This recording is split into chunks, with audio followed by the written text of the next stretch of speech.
लोगोफोर आं दिनै खौहाय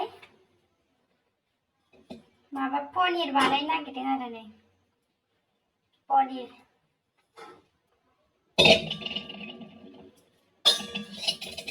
दिनारनि थाखाय आरो दा बानायनानै दोनखानोसै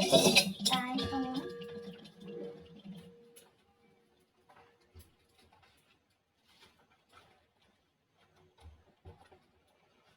हाब माथो गोराथारलाय आयौ मबाइलावसो गोलैहैनाय आङो पनिरखौ माजों बानायगोन मा होनानै बानायो नायलांबाय थादो नोंथांमोना आंनि भिडिअखौ गाइखेरखौ आङो नै दा लखबनानै लागोनसै थौआव बिनि उनाव फुदुंनोसै आयौ लाख्राया गोलैजोब्बाय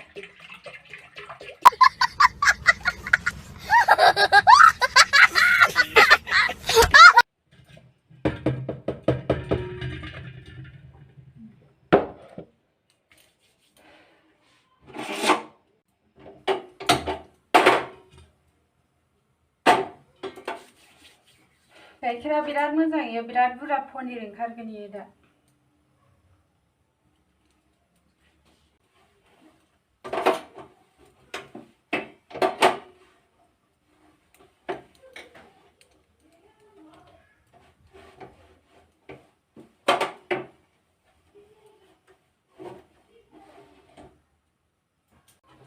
गामिनि लाबोनायखौबो दाख्लै बान्दा खानाय होफैयो आरो सामफ्रामबो आधा लिटार इखौबो बानायनानै जाखांबाय खनसे बिथिंजायनि गाइखेरा ओरैबायदि मोजां आरोना एसेबो मिक्स गैया आरोखि दैफोरखौबो एसेल' होयो जि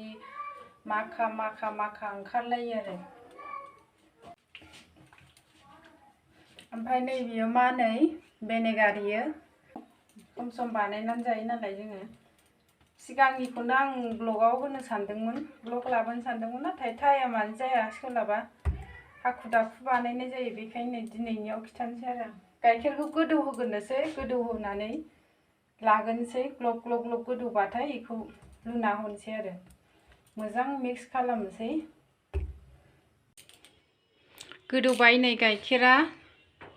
एसे मोजां गोदौ होनांगौ आरोना बेखौ 10 मिनिटसो गोदौ होयोबा साबसिन जायो आरो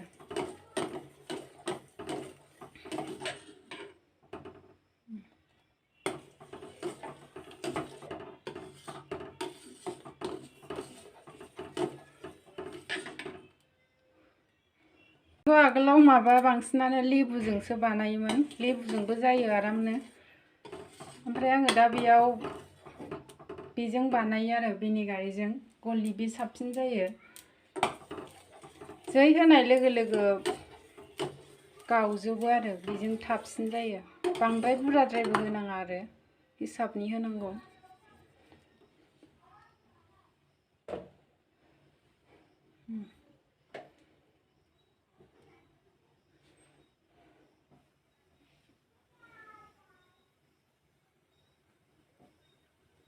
आराम गोदौबाय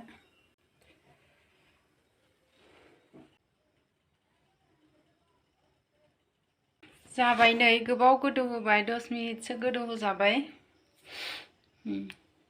दा आङो होनोसै आरो नैखौ भिनेगारखौ होनोसै नैखौ एसेल' होगोन बारा बुरजा होआ एसेबानो जाखायो आरो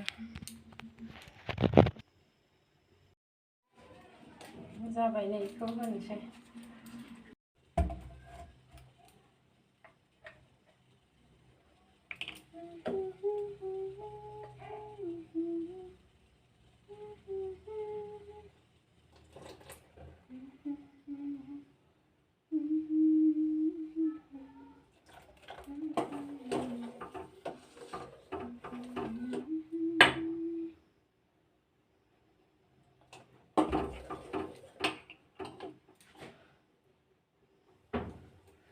आं बारा मालायफोरबायदि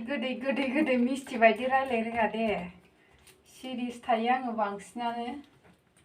मबाइलफोरावबो एसे मोजां रायलायनांगौ होमबासो नायनो इन्टारेस्ट मोनो नायग्राफोरा माने रावानो फैया आरो जोंनाव मा बुंगोन मा मागोन सौदाव सौदिसो जालाबायो जकिंबो बारा खालामनो रोङा फानि खोथाफोरबो बुंलाबायनो रोङा मालायफोरबायदि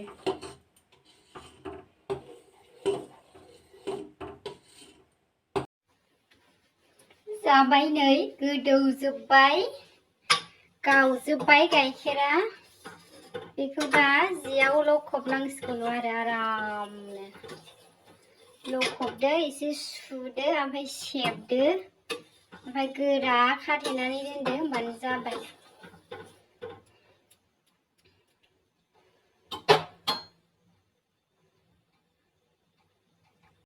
दोनखाबाय थायो आं पनिर जाग्राखाय नै बिहु फालि लाबोदोंमोन गांसे बेखौनो हास'नानै खावनै खालामबाय खावसेखौ आखाइ फुगारग्रा खावसेखौ पनिर बानायग्रा सेबग्रा बानायनानै दोनबाय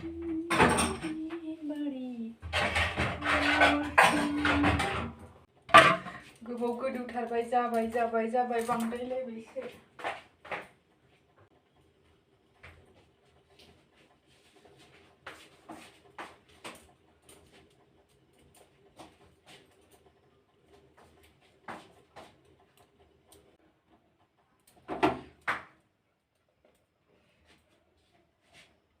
Oh my god मबाइलावसो रेजेबजोब्बाय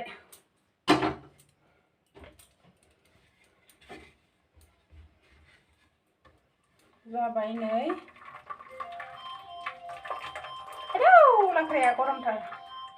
दैखौ गारग्रोनोसै आङो ओमफ्राय नैहाय दै होनोसै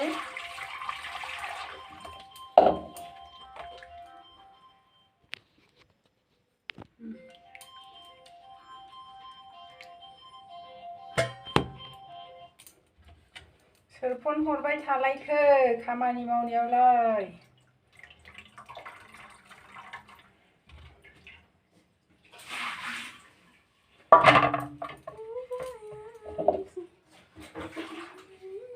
खनसे सुबावनोसै माने बेयाव माबाया बैयो खारदैया जाहाथे सिथाबनानै थाया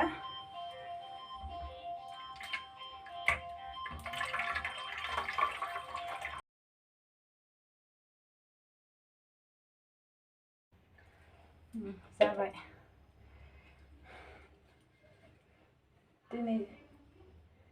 जेबो ओंख्रि गैखाया नालाय बेखौनो बानायनानै जानोसै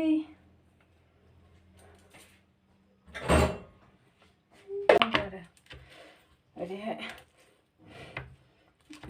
टाइमबो जाबाय टिउसनाव मानसि लायनांगौ थांसै जेबो गैया नालाय नै बेजोंनो नारसिननानै दोनबाय दैजोंनो जेबो अन्थाइ सन्थाइ गिलिर बुस्थु गैया नालाय बेजोंनो माबानानै दोनबाय आरो नै दा संनोसै 2 घन्टासोनि उनाव क्या आपने पैसे दिया और एक्टिंग सिखा के भेजिए ठीक कर दे ए मामा ने सामने हमको फोन आ रहा था मिला के दो मेरे फोन पर आ रहा था मेरे उसमें आ रहा है नहीं थोली को खाना इसने ना किधर मेरे भी फोन पर हाँ जहाँ गया वो मैडम तो बड़े लोगों का करते हैं ना स्टेट ये काट ले ये अम्ब्रेला 70 इसको ऑयल लगा रखा होगा नहीं इतनी काटू मत कल धो के ला जाबाय नै पनिरा आफ्टर 20 मिनिटनि उनाव आं हानानै दोनखाबाय आरो ओमफ्राय नै जोंहा आमोखिखौ खानाय सिननो लाबोदों खानाया लावद्रायबाय नालाय बिनिया यही लग जाएगा या जितनी हट जाने से भी अंदर से गाड़ी जाती है ये वाली एक बच्चे को उठाकर भागती है जब दोनों घर पहुंचे खरगोश ने देखा कि उसकी एक बच्ची गायब है तभी शेर से जाकर बहुत कटिंग अच्छा नहीं होने वाला है तो हमको मारो हमको जिंदा मत छोड़ो सालो हम कोई मंदिर का घंटा है कि कोई भी आके बजा जाता है ठाना दो मत दो लोटा कोई आकर मेरे बच्चे को उठाकर ले गए सही है इतना